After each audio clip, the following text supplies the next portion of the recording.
நீங்கள் எல்லாரும் தப்பு பண்ணவனை மன்னிக்க சொல்கிறீங்க, பாதிக்கப்பட்டவனை மறக்க சொல்கிறீங்க. மன்னிக்கவும் முடியல, மறக்கவும் முடியல அப்படின்னு ரொம்பவே அழகான ஒரு கருத்தை யதார்த்தமாக சொன்ன திரைப்படம் தான் 11. நம்ம எல்லாரும் பெரிய மாஸ் ஹீரோ படங்களுக்காக காத்துட்டு இருக்கும் பொழுது சின்ன பட்ஜெட் படங்களும் அப்பப்போ நம்மளை சர்ப்ரைஸ் பண்ணுறது வழக்கம். அந்த வகையில் இப்போ ரீசெண்ட் டைம்ஸில் ரொம்பவே ஒரு சூப்பரான கிரைம் த்ரில்லர் படம் தான் 11.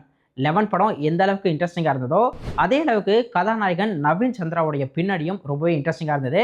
அதை பற்றி தான் இந்த வீடியோவில் பார்க்க போகிறோம். நவீன் சந்திரா 2006லேயே சினிமா இண்டஸ்ட்ரியில் நுழைஞ்சிட்டாரு. ஆனாலும் கூட தொடர்ந்து தெலுங்குல தான் நிறைய படங்கள் பண்ணியிருக்காரு. தமிழில் ஒரு சில படங்களை அவர் நம்ம பார்த்துருக்கோம்.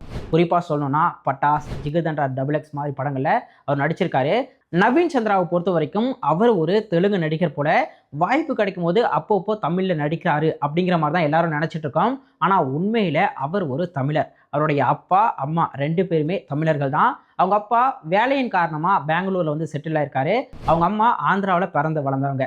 அவருடைய மனைவி பார்த்தோன்னா கேரளாவை சேர்ந்தவங்க. இப்படி ஒரு தென்னிந்தியாவே நவீன் சந்திராவுடைய ஃபேமிலியில் இருக்குது அப்படின்னு சொல்லலாம். ஸோ இவர் 2006ல் ஒரு தெலுங்கு திரைப்படம் மூலமாக சினிமாக்குள்ளே நுழைஞ்சாரு. ஆரம்ப காலகட்டத்திலே தமிழ்லையும் நிறைய படங்கள் வந்து ட்ரை பண்ணியிருக்காரு. சரபம், பழனியப்பா கல்லூரி மாதிரி படங்களில் ஹீரோவாகவும் நடித்தார். பட் பெருசாக தமிழில் அவருக்கு வந்து வாய்ப்புகள் வந்து கிடைக்காம போயிடுச்சு. தொடர்ந்து தெலுங்குல கான்சென்ட்ரேட் பண்ண அவர் நிறைய படங்களில் ஹீரோவாகவும் சப்போர்ட்டிங் ரோல்ஸ்லையும் நடிச்சிட்டு வந்தார். இப்போ 2025ல் 11 திரைப்படம் அவருக்கு தமிழ் தெலுங்கு 2த்துலையும் ஒரு சூப்பரான திருப்பு முனையை கொடுத்துருக்கு. ஸோ தொடர்ந்து வரக்கூடிய அவருடைய படங்கள் அவருக்கு வெற்றியை கொடுக்கட்டும் அப்படி சொல்லி வேண்டிப்போம். அண்ட் அதே மாதிரி நவீன் சந்திராவுடைய இந்த ஃபேமிலி பேக்ரவுண்ட் எப்படி இருந்தது, இந்த விஷயம் உங்களுக்கு புதுசாக இருந்தால் மறக்காம கமெண்ட்ல சொல்லிட்டு இந்த வீடியோவை உங்களுடைய ஃப்ரெண்ட்ஸ் அண்ட் ஃபேமிலிக்கு ஷேர் பண்ணுங்க.